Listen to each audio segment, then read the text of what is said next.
Good evening, everyone. Can you hear me? Yep. Welcome to the University of the District of Columbia. And I'm Allyn Johnson, and we thank you all for coming.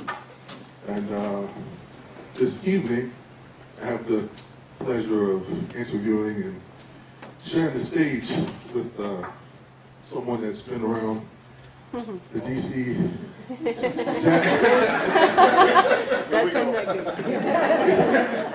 the DC jazz scene for, of course, as long as I've been trying to play this music around here. Mr. Paul Carr.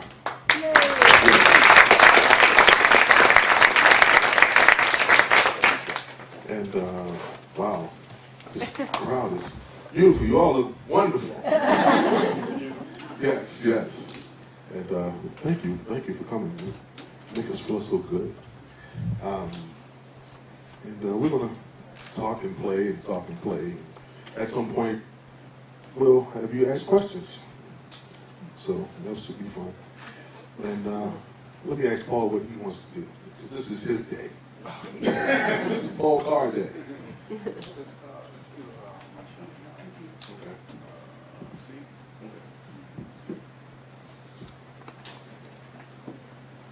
Okay.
Did you all see the way Paul looked at me? Like,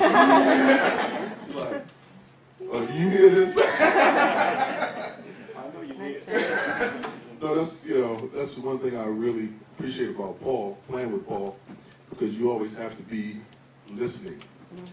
And you can't, you know, be on autopilot. Like, you know, I'm just playing this song, you know, but Paul's he's gonna make you listen. And Paul, thank you for being here tonight. Oh, thanks for having me. Thanks for having me, Justin. Is it on? I think it's There's an on button on here. I just discovered it. Well, let's start from the beginning, I guess. How did you get into music? Well, I used to hear it in the house all the time. My mother, she loved jazz, and so and she loved the saxophone. So from a very young age, I knew that I was going to play the saxophone because she wouldn't have it any other way. You know, at least I was going to start on the saxophone. Now, how I finished, I guess that was kind of up to me. But as soon as they offered it in school, you know, 5th grade or 6th grade elementary school, I was right there. You know. So you're originally from Texas. What part of Texas? Houston, Texas. Houston, Texas. Mm-hmm. Texas has a history of great musicians, and especially saxophone players. A whole history of saxophone players that come from Texas. Does any of that? Did any of that history? Were you aware of that in the early age, or no? Or? By the time I got to middle school, I was junior high. It's middle school now. But my junior high school band director was a saxophone player, and he went to North Texas with Billy Harper. Wow. Yeah, so Billy Harper is also from Houston as well. So Mr. Turner, he's still alive. He's still around. And he was a great saxophone player, so I heard about saxophone, you know, from him all the time. Oh wow! So what kind of? I guess so. He was your first saxophone teacher. We didn't take private lessons, but he was my Okay. he was my band director, so he was a saxophone player. Okay. So was there anything that he said or did that, you know, influenced you today? I mean, as far as, you know, the saxophone or the music, was there anything special?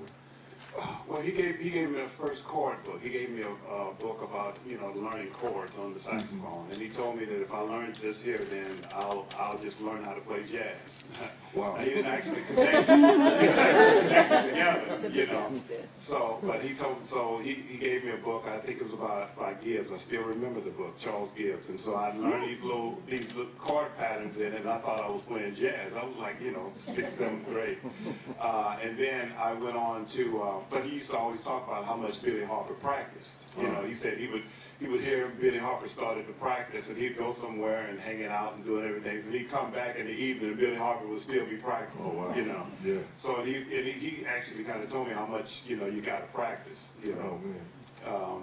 And then I went on to Kashmir High School, and we had the Kashmir has a very famous high school jazz band. It was called the Kashmir Stage Band, and actually there was a movie made about it by my band director, Allyn Johnson. Oh wow. Yeah, and we actually used to call him Prof. And so Jamie Foxx actually produced the movie, and the movie was about, you know, Allyn Johnson. Wow, I just learned something.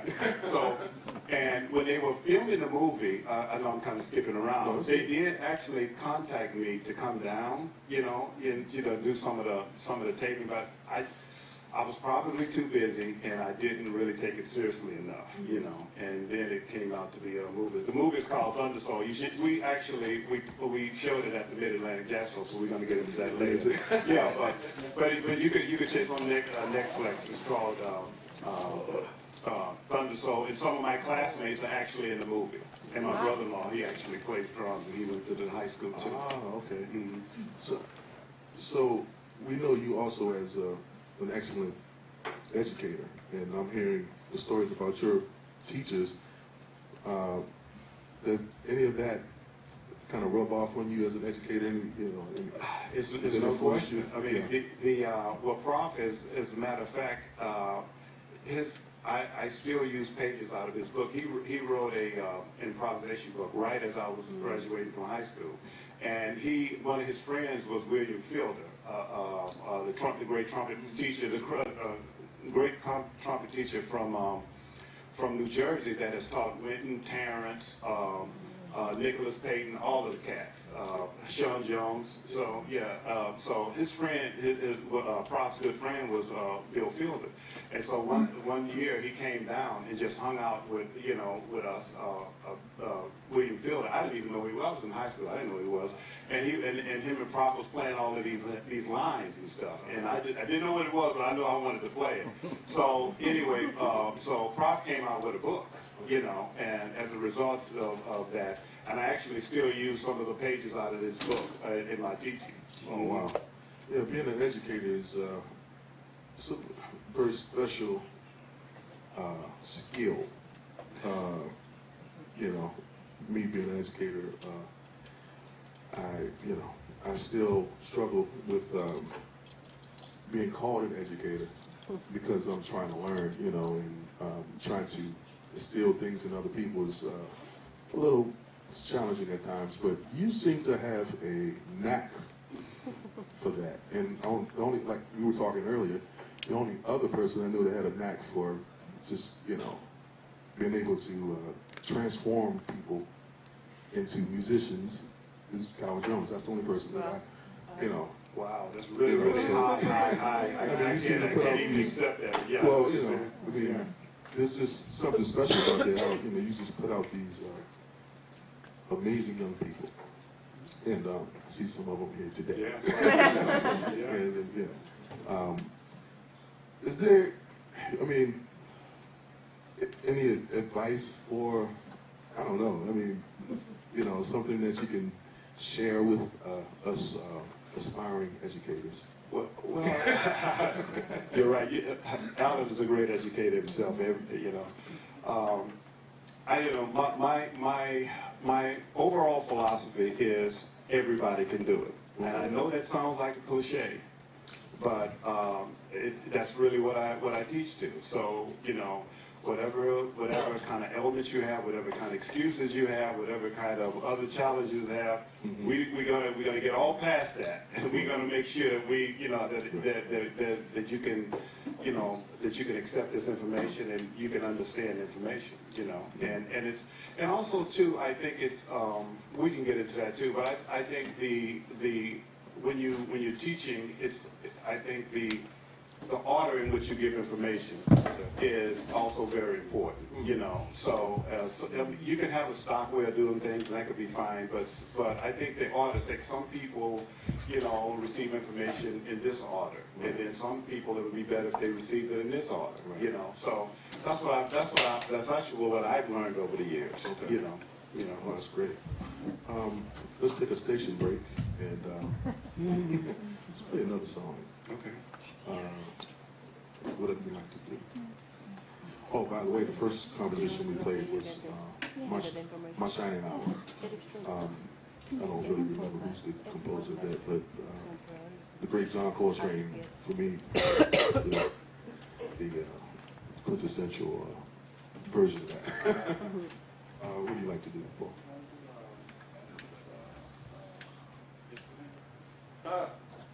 Okay. This is jazz. That's what they call it anyway. I kind of know it. I'll look at it real quick. I'm going to have to read your chart. You're taking a minute here. He called Isfahan, which I played before, but haven't played in a while. No, let's do it. Okay, let's do that. All right. So you all just learned that I need to refresh my memory on this one. Yeah.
Texas, that tone. You had Arnett Cobb and Billy Hopper, all of and that. Don Wilkins. Don Wilkins, oh, that's right. Yeah, Yeah, he played, talk about him all the time. he was the first saxophone. He was with Ray Charles. Yeah. So a lot of people on those early Ray Charles records, they thought it was David Fathead Newman, but it was actually Don Wilkinson. Okay. And my high school band director, right when I finished high school, he put together. He stopped teaching my last year of high school, 78, and I guess our class was so bad he quit after that. But no, it was ushering in the new regime. You had to be on time, and so he would stay there at 9 or 10 o'clock at night. But you know, the new guard that began to take over. You know, the new how we to where we've progressed to today. So we got one of these ironclad principals in there that wanted him there at 8 o'clock in the morning, but he was there to 10 o'clock at night, so he couldn't. So anyway, back to the story. He put together a professional big band, and I was playing alto back then. And I was sitting right next to Don Wilkinson. I was playing second alto, and Don Wilkinson was playing the first tenor part. And I just used to watch him all the time because he never used to look at the music. Whenever someone started the tape solo, he just would just kind of like go off. I just thought it was just. It was amazing to sit there and listen to him for about a year, and I was scared to death. And I took and so of course Prof would always try to get me to take a solo, and I asked Don Wilkinson one time after I took a solo, I said, what do you think about me? He said,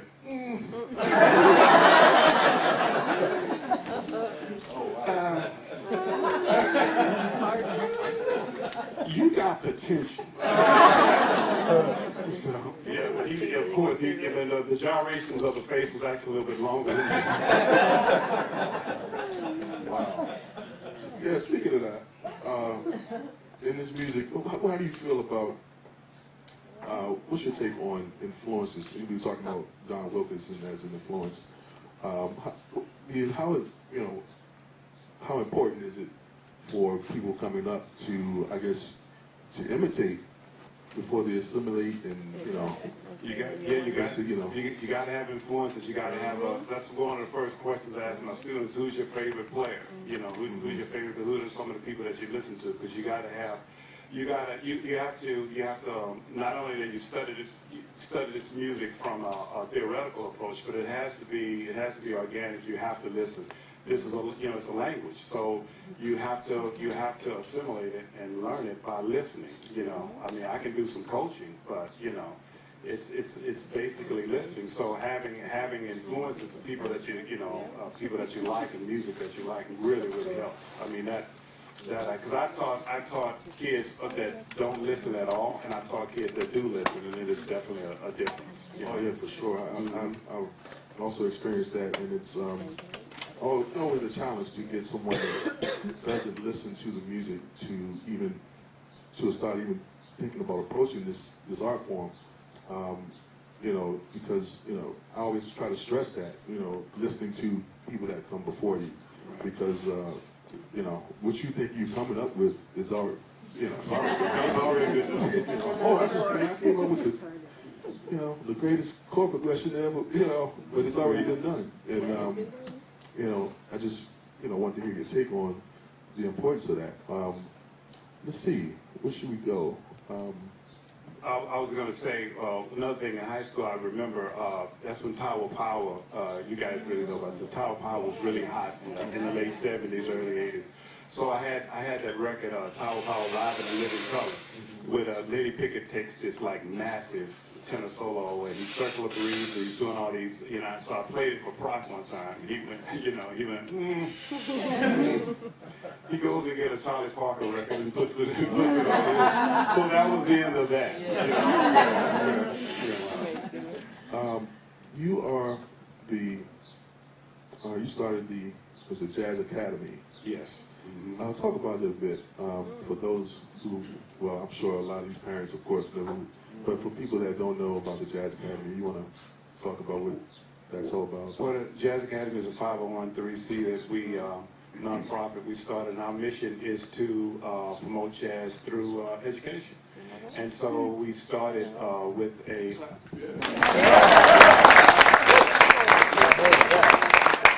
So we formalized it. It started in 2003. You know, well, our first event was Jam Camp, and it's 3 weeks. And it's still, the format is similar to as it is today. I guess it's been going on 17 years, 16 years. I can do the math, but in my head. But anyway, so we started with just a 3-week camp. Okay, and then the first year we started with maybe about 17 students, and I think 14 of them were my saxophone students. You know? And we had and each year it grew on from there. And I think about 4 or 5 years into it, I started the Jazz Academy Orchestra, and which we're going to be playing down at the at the Yards. On at the Wharf, I'm sorry. We're going to play at the Wharf on this Saturday. Oh, this Saturday? I think 1:45 the orchestra plays. Oh, great. And then then maybe about a couple of years later, after the orchestra started, I started the ensemble, which is a younger group. And I guess a couple of members sitting right down in front here. And then I guess if I keep on, you know, and the band has played, it's been featured, the orchestra's been featured in a lot of different places, a lot of different situations. We played at the Gin Conference, we've, you know, all around town, and a lot of great functions. And I have some former students from that orchestra right here. It's right down in front. And so, and then the Jazz Academy started producing the Mid-Atlantic Jazz Festival, you know. Okay, you've asked me to come in or be a part of that a few years ago, and I just want to know, do you sleep? How do you do all of this, man? You know. Well, I have a secret weapon, and there she is over there on the corner. At my there she is.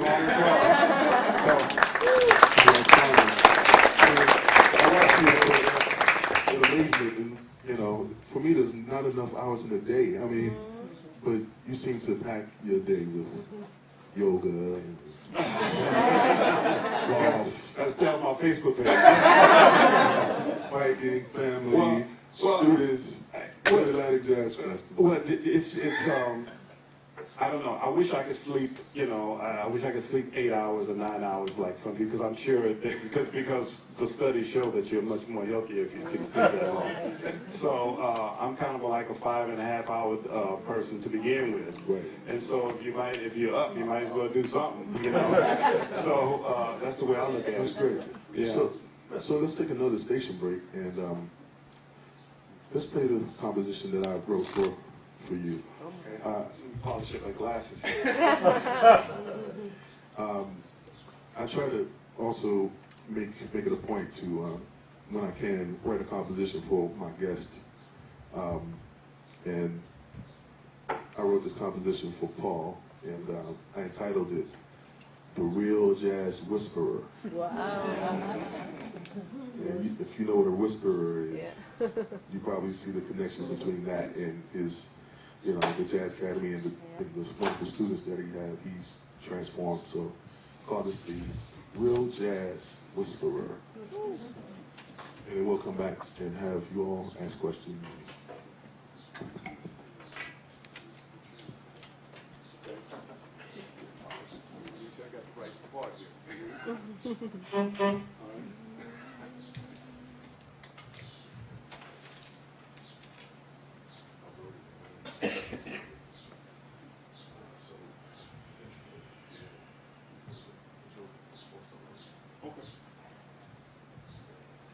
play on there.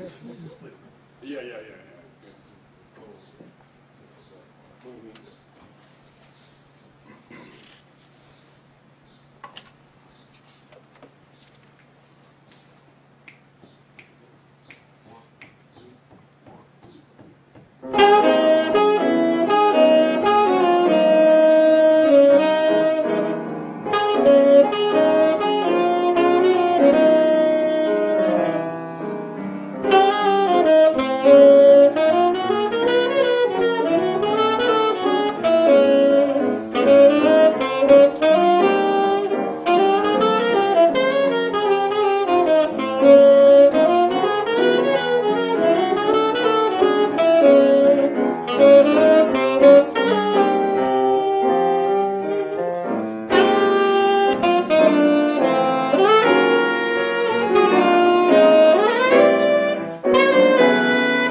Mhm.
When Allyn sent me this tune, and so it just kind of like took me back for a minute there, because he didn't hear from me for a while, because he texted me back, you know, like, you don't want to change anything. I said, no, I was just trying to take it all in. And then I was playing through it, and I said, damn, am I really that predictable?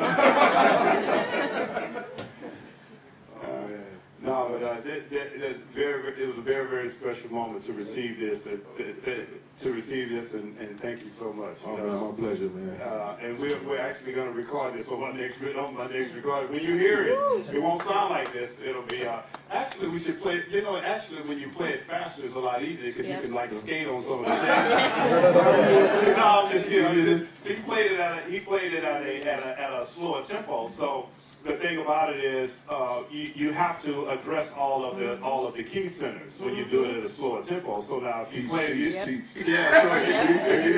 you play it faster, then I have a few mechanisms that I can, like, you know, just kind of run some beat, you know, some BS. Some stuff that kind of, one of those musical snakes that doesn't really have a key center, but it sounds really hip, you know, and you're just avoiding actually playing the music. I'm just explaining this for people that are not musicians. It doesn't mean anything. Yeah. I just forgot that the MP3 I sent you was faster, much faster. It was fast, yeah. But no, it's cool. It's cool. You know. Yeah. Well, I just was thinking about how. So you threw me a curve. It's cool. It's cool. Well, I'll get you back. Before I take questions, let's see. Can you talk about the Mid-Atlantic Jazz Festival? Baby. Paul is, I mean, wow. Sleep, man. You know, leave something for somebody else. Actually, the template of the Mid-Atlantic Jazz Festival, it used to be the East Coast Jazz Festival. And that ran from, I guess, 92 to 2007. And when the founder, Ryan Wells, she passed away. So I used to work with her.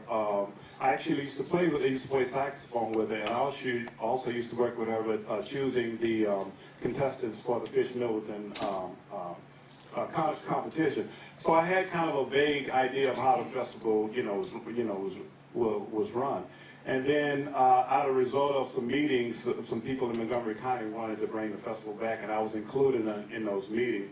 And then one person said, well, Paul, why don't you do the festival? You know? because it was one of these meetings where you have just a lot of people giving ideas, and then, one person said, let's cut to the chase, let's get this done. And so,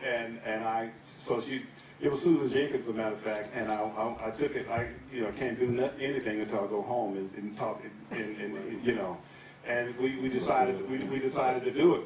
But I really wanted to make the festival be about jazz education. So, and it's every President's Day weekend inside the Rockville Hilton, and so we have national acts. We have the best in jazz. It doesn't really matter where you're from or where you live. So, Allyn has played on the festival many times with a lot of people, including myself. And we have high school. We have a great high school big band competition, and high schools and college bands come and they present.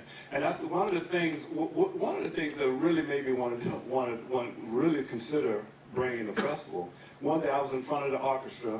This was before you guys, at least. And I was talking about the East Coast Jazz Festival, and it had only been gone maybe a year or two, and none of the kids could remember it. And I'm saying, man, you know, we need this back so the band directors have something to teach to, and the students have somewhere to play, you know. So that was one of the, you know, one of the deciding factors to make me want to put out the effort to do it. I mean, I want to thank you personally for, you know, having me play with all these great musicians and accompany, you know, all the singers, and, you know, I mean, it's a lesson, you know, just be on the stage with some of those people, and thanks for having me. Well, I mean, I'm not, trust me, I'm not any kind of genius. When I tell the artist, well, I say, you're going to play with the rhythm section that lives in town, and they say, who is it? I say, Allyn Johnson on piano. Oh, fine. Oh, fine. Great. You know, so it doesn't take a genius to call you up. I appreciate that.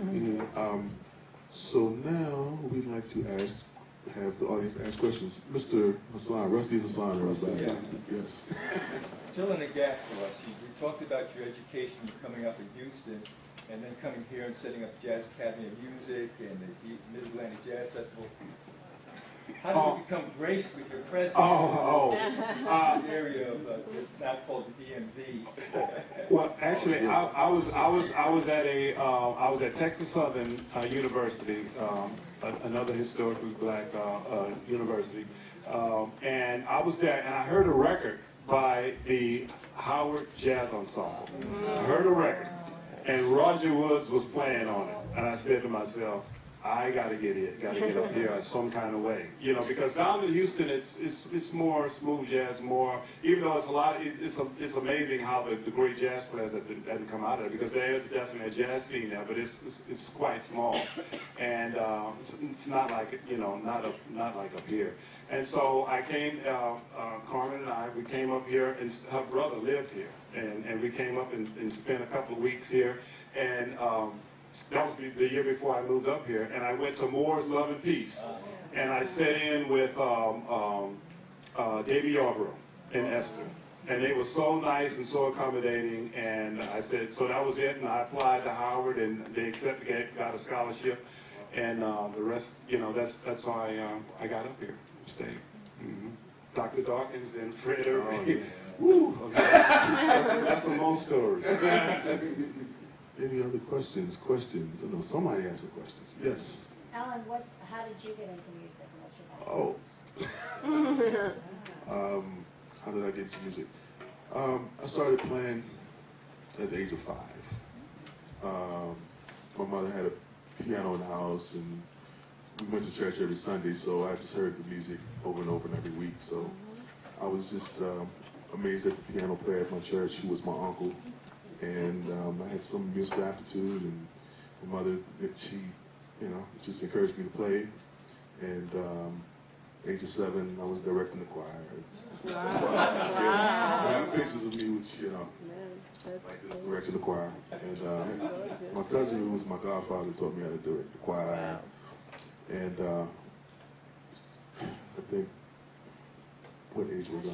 Probably, well, yeah, elementary school, of course. But she made me take lessons, because I didn't want to take lessons. I just learned everything by ear. Before that, it's an interesting story that I always forget to tell people. She said when I was very young, there was this 8-track tape that I liked. Joe Simon was up on this high thing.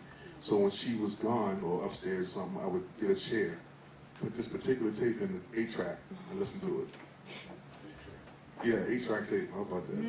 So I think that's what she saw this, you know, and you know the rest is history from there. And she, you know, when I guess, you know, later on she made me take lessons. I didn't want to take lessons. I wanted to study martial arts, so she said, well, you know, you want to do that, you got to take lessons.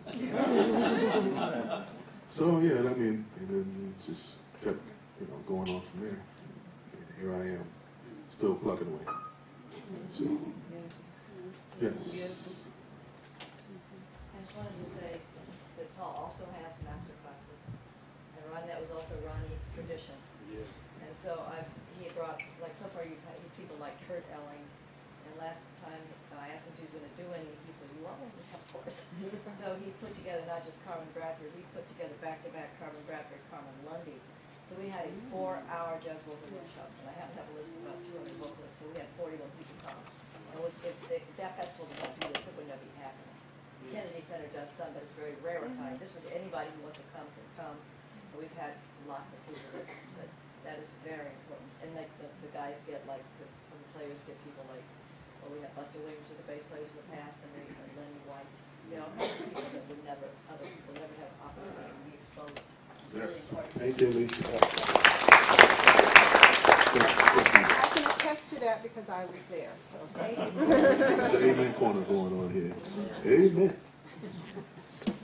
Hey, hi. So I have a question about kind of the jazz music more broad, like genre and broadly, which is, what are your thoughts on jazz kind of surfacing in different genres, and like current mainstream artists making use of jazz in their records, for instance, as we saw with Kendrick Lamar and To Pimp a Butterfly? Do you feel like jazz has the potential to gain more mainstream appeal by being combined with other popular genres and popular artists these days? You want to answer that? You want to answer that? You want to answer that? Well, jazz is not really is, you know, the jazz that we're talking about, jazz we're playing here, and you know, it's never really had mass popular appeal, you know, and so there's always a lot of times when I see jazz musicians getting upset because jazz is not actually acknowledged on the Grammys and stuff. You know, that's popular music, and so Kendrick Lamar is a popular artist. So, and he does, and I hear that he really likes, you know, he likes music and he likes, you know, musicians and things like that. But far as do I think that jazz will ever be to the level of like regular pop music? No, it's because it's not. It's coming from a different energy, you know, to put it from to keep it simple, you know. Yeah. So the question was, do I think that helps jazz? Was Yeah. that part of, was that part of? Yeah, well, that was part of the question. That's the part I kind of honed in on. I think in as much as it, you know, people see so-called jazz musicians performing with rap artists or hip-hop artists, I mean, the word jazz will come out of somebody's mouth. That's probably about it, you know. Oh, he's a jazz artist. You know. I don't know if it would help jazz. You know, I mean, you know, it only helps them, Yeah. the other people that are doing hip hop and rap. Yeah. And in my opinion, you know, does jazz need help? Really? No. Just Because, you know, I think everything has its place in whatever, you know, everything I think has its place. You know, the moon has its place, the stars has its place. Jazz has its place, R&B has its place, pop. It's art. All great art isn't acknowledged to a high, yeah, I mean, you know, if you get what I'm trying to say, you know, so, you know, I mean, I don't think it'll help jazz, but I don't think jazz need help, honestly. I mean, yeah, I just need some more time to think about that. I don't know who to go to. You first, sir, and then you, sir, and then. Yeah, I think mine is pretty quick. One, I want to second the Real Jazz Whisperer part because my girlfriend's son studied with you and he really enjoyed that experience.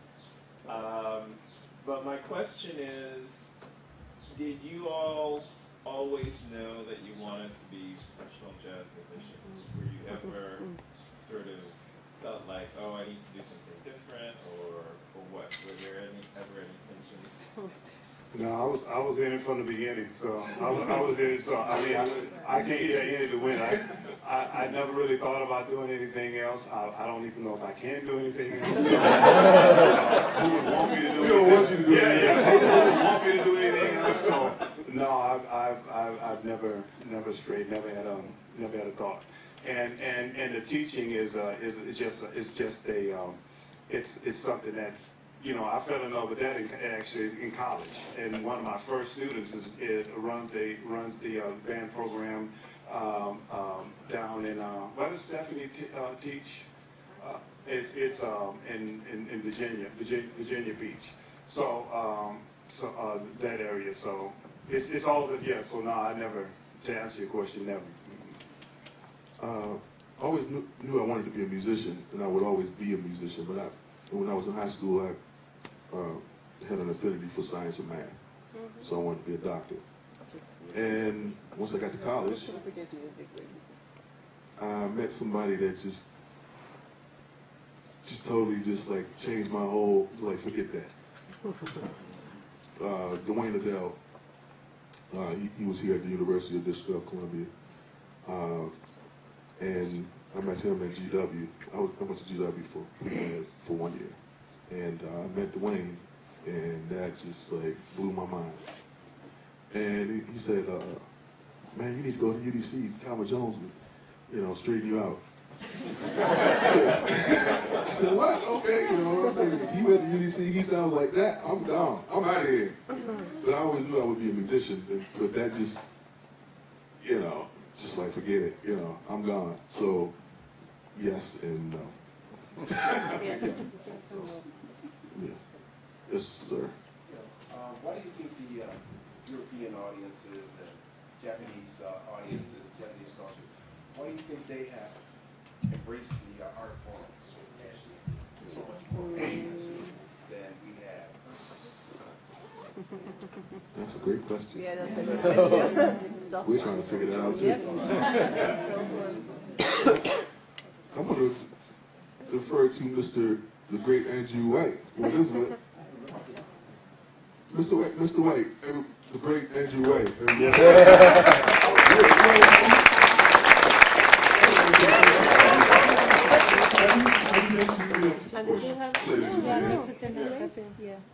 I've never played in Japan. I just know about stories and reading. Do you have any perspective on that? Oh yeah. Okay. Mike. Yes, sir. Give you the mic. First things first, jazz is not an indigenous art form for those countries. So it carries a unique fascination for all of those people over there. And the business community, the jazz business community in the United States, that largely sends acts overseas and other places, know that. And they simply regard it as a virgin market. It's always been that way ever since back in the 40s when they started making the tours and all. So it's from a business perspective, you have more business going into the investment of jazz in the non-American markets because it's pretty much a sure thing that they can turn a profit. They don't know that here. And also jazz is, it hasn't been said yet, but it is a narrow-cast medium. It is not a broadcast medium. You refer to it when you talk about a limited audience and all. In terms of business, it means narrow-cast medium. PBS, not NBC. I'm 75 years of age. As far as I know, as long as I've been involved in the work, and quote-unquote art. Every single attempt at putting jazz in the broadcast medium has failed because we do not have the interest, first of all, in the population to maintain it, sustain it, and nurture it while it's in the broadcast medium. That's why it always fails there. So those are the main tenets of my doctrine as a self-producer. That's why I took it upon myself 47 years ago to start my own business. I always thought, even before I started my own business, Andrews Musical Enterprises Incorporated, I've always known that I could do more for myself than they would do for me. So I've been an enigma for many people, especially the mainstream and the big name jazz artists. They approach me about it all the time. And I tell them the same thing that I just told you. And to sum up everything I'm saying now, I was on a festival several years ago in Europe, a big festival. I got there early, so I was sitting in the corner waiting. And then a fellow walks in who's on the bill with me, and he comes over to me and he says, "Mr. White, I know you know who I am, and I want you to know that I know who you are. I have a question, and that is, my people have been trying to get me on this festival for 10 years at least.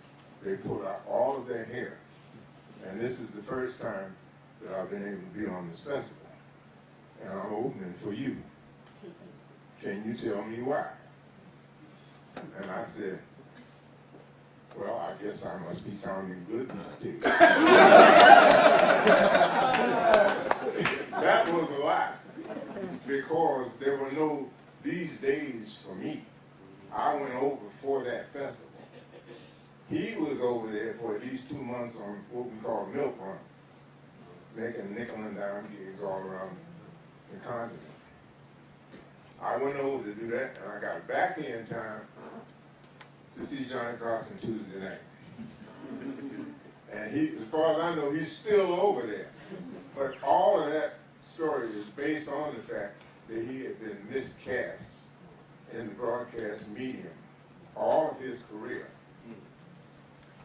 I had never done that consciously. I knew about business before I ever came to Washington in 1960, so I brought that knowledge with me. But I think that should answer your question there. It is a narrowcast medium, and we, as individual jazz musicians, if we look into it, we will discover that we can do more for ourselves than the broadcast medium will do for us. Thank you very, very much.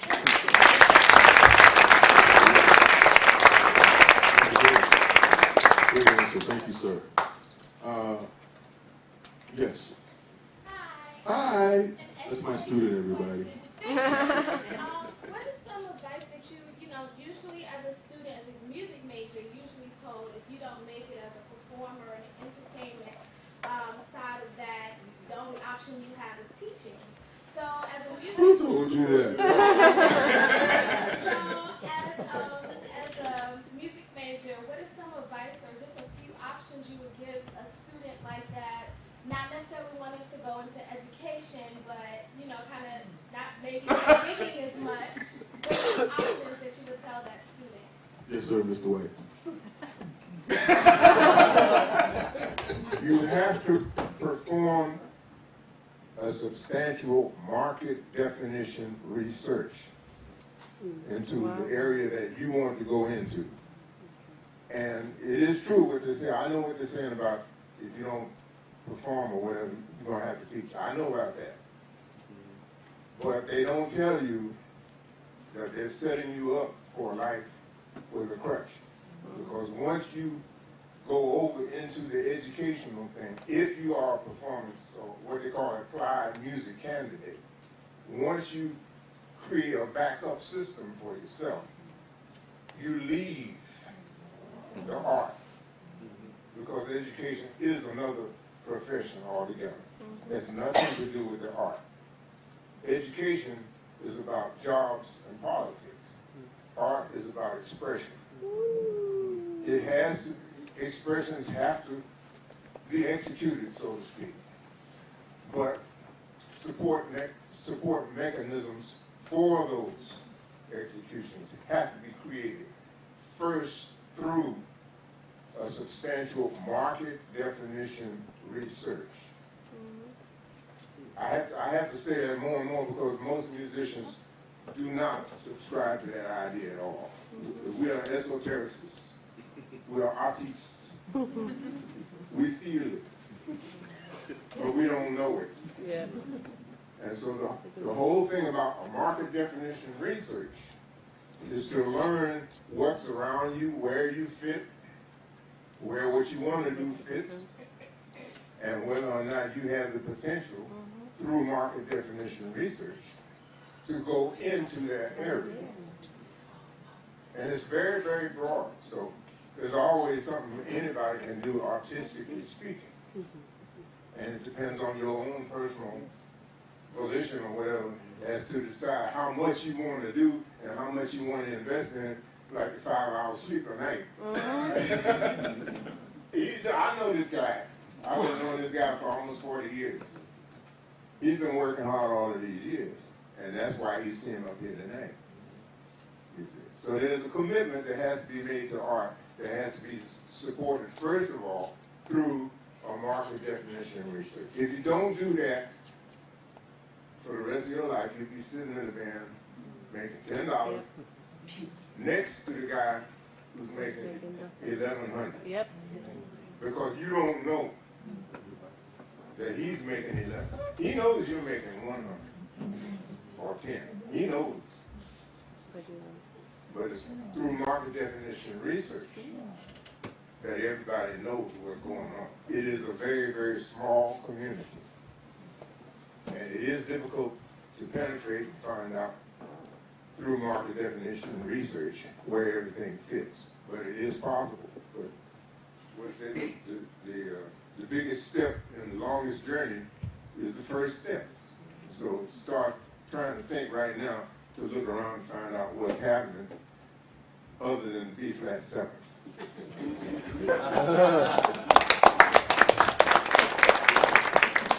I just want to add one little thing. You're my student, so I can say that. Don't let anybody tell you what you can do. You know, if that's what you want to do, do it. If you want to perform, you know, just do it. Now, I want to add one small thing, and two, and when you now don't look down on education so much, because see, if you come to the Mid-Atlantic Jazz Festival, we're going to have you do a master class. So you're going to have to do something. So even Wyndham teaches master classes, you know, or Carmen Bradford, or you know. So you got to do teaching is kind of in there too. So you're going to have to do some of it. You know. Can I just say it's not something that is just by default. Like you, Paul, you have a passion for it. You have to have a passion for teaching. Right. And it's an art as well. Right. And it has to look at your performing, your recordings and everything. You're still doing that. Yes. Question. Yes, ma'am. So I'm looking for advice. I'm someone who's retired, and I just started 3 years ago playing the piano and singing, and I'm very serious about this. Do you think there are age limitations to getting into this business? I don't think so. I wouldn't say. No. As long as you're alive, you have a. I mean, it sounds crazy, but that's it. I mean, it depends on how much time you spend with the thing you love. Yeah. You're alive. You have one leg. You have one arm. As soon as people hear you sing, as soon as people hear you sing or see you play, you know, there it is. You know?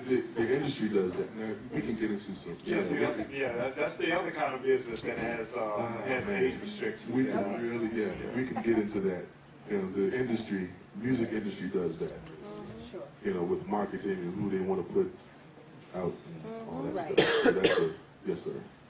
So, I guess kind of a follow-up question of what you were talking about before, around the transition from becoming a student and moving into that industry. Is there something that you did to make sure that, is there something that you kept mindful about your practice regimen or something, just to keep, what way did you stay true to your art and get back to the expression when you had to ignore all that extra stuff? And I'm asking, I'm a senior at Berkeley School of Music. I'm trying to just get my life together. Come to Dr. Phil Johnson here. Want to go first? I'm trying to understand how do you make the transition? I guess, how do you make the transition? How did you keep what you loved about what you did? I guess how did you keep that driving you as opposed to other things? Oh, wow, that's a good question. Okay, now I understand. Because I deal with that every day. I deal with that every day. To me, that means inspiration. Keep, you know, and you know, people ask me, how are you doing? And I always say, I'm just trying to stay inspired, because sometimes it's hard to stay inspired as an artist, because maybe you're not being acknowledged for what you're doing, not that you look for that, or you don't have the outlet. That's, you know, you don't have the outlet to express your art. But I think it's a personal thing for you to kind of keep that drive, find things that inspire you. You know, what did you love about music when you first started? Always think about that. You know, and I mean, I love music so much, so it's, you know, it's not hard for me to find something. You know, sometimes, you know, you get sidetracked with life and things. You know, so I always try to find. You know, I always, every day, I'm at the piano or I'm listening to music. I'm, you know, some way I'm composing in my head or something. You know, try to stay inspired. So I think it's something you want to find that you have inside of you instead of something external, because what if that external thing isn't there anymore? Sure. You know what I mean? So that's what I was going to say. That was beautiful. And I just say, just maybe the community. You know, if you just stay close to the community. You know, of course we listen to the music, but it's just like hanging out with Allyn today. I mean, you know, playing these. You know, that has inspired me. You know what I'm saying? So tomorrow, I'm gonna be practicing. You know, so it's just, you know, we played together last week. You know, right. And so that kind of stuff. You need kind of the community. It helps. It helps too. Yes. Oh. Can we have a little bit more music before you finish? Oh, sure. Okay.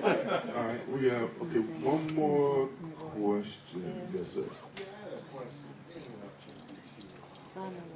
Politics, that is, international politics, local politics, national politics. How do you intersect the relation and the communication of jazz and these different intersections of politics, whether it's national or local? That's a good, yes, sir. I'll give you the answer.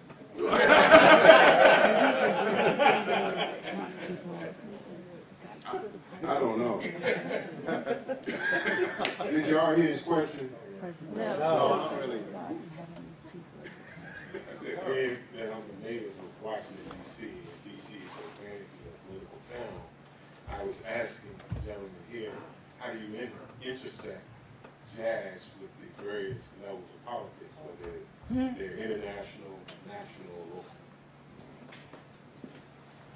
The first thing, right next to making a market definition of research, as it relates to your question, is that Washington, D.C., as long as I've been here full-time since 1960, September 1960.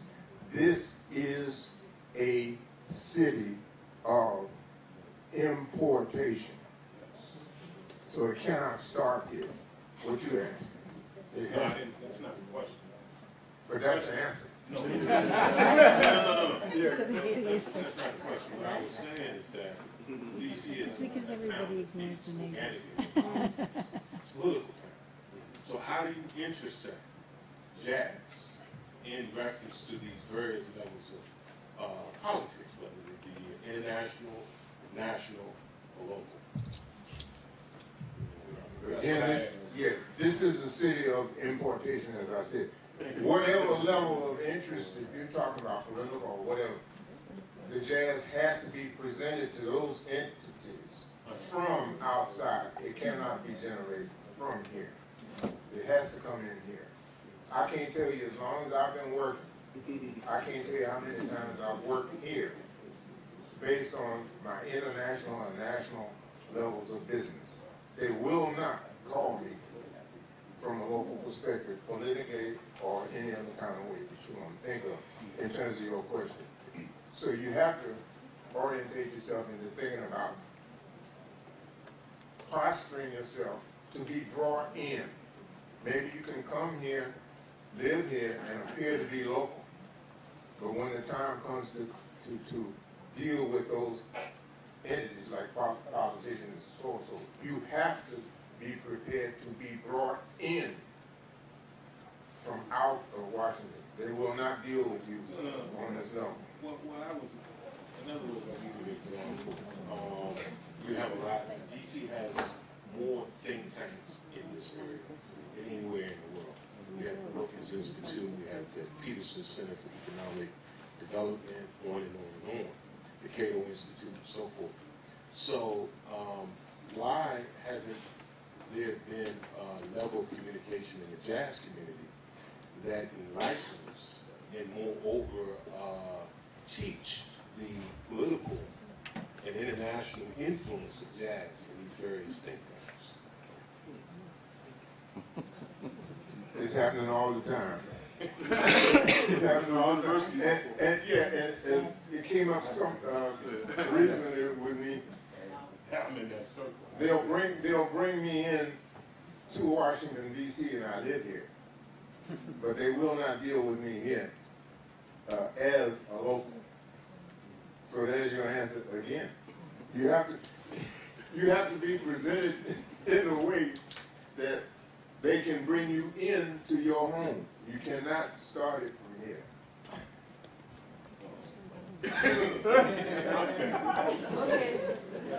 It's too Washington. It's too Washington. No, the only one, and that's this one, but it is a city of importation. Totally. As much as Duke Ellington was born here, I don't think the political community think he was born here. They know he was born here, but they don't consider him born here. Huh? Yeah, but I don't think they. Speaking of that, Duke Ellington is more, to a lot of people, more of an international icon, and that's to that point, somebody like Duke Ellington, yeah. So we're gonna play. Thank you.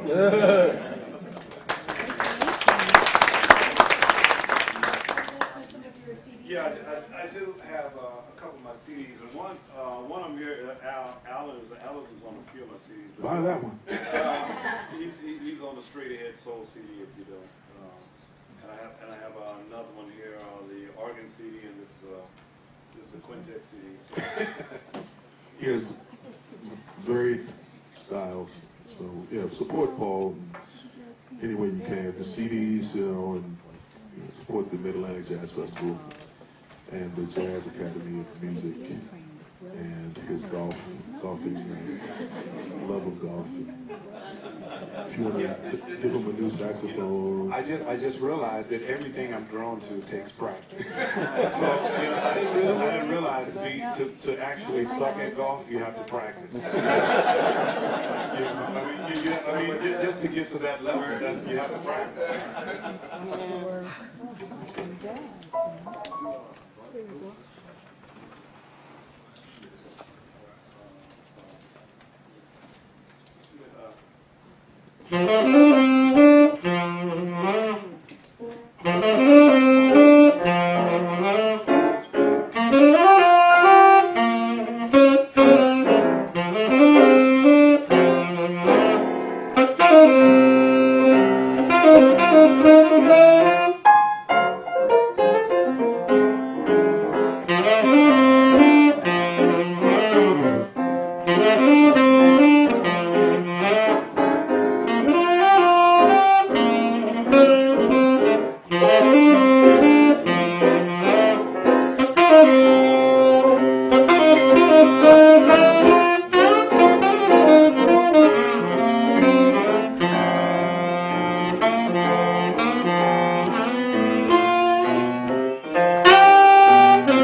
like to do, I like to play with people that know 100 years of music, and then we just go play. And that's the thing about Allyn. He knows the whole legacy of the piano.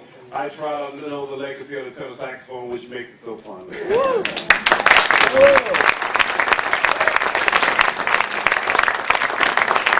want to give a shout out to this rib. This Tommy Carr. This rib. She actually really runs the festival. I'm just picking up boxes and stuff. Actually, that's nice. Good night. Good night.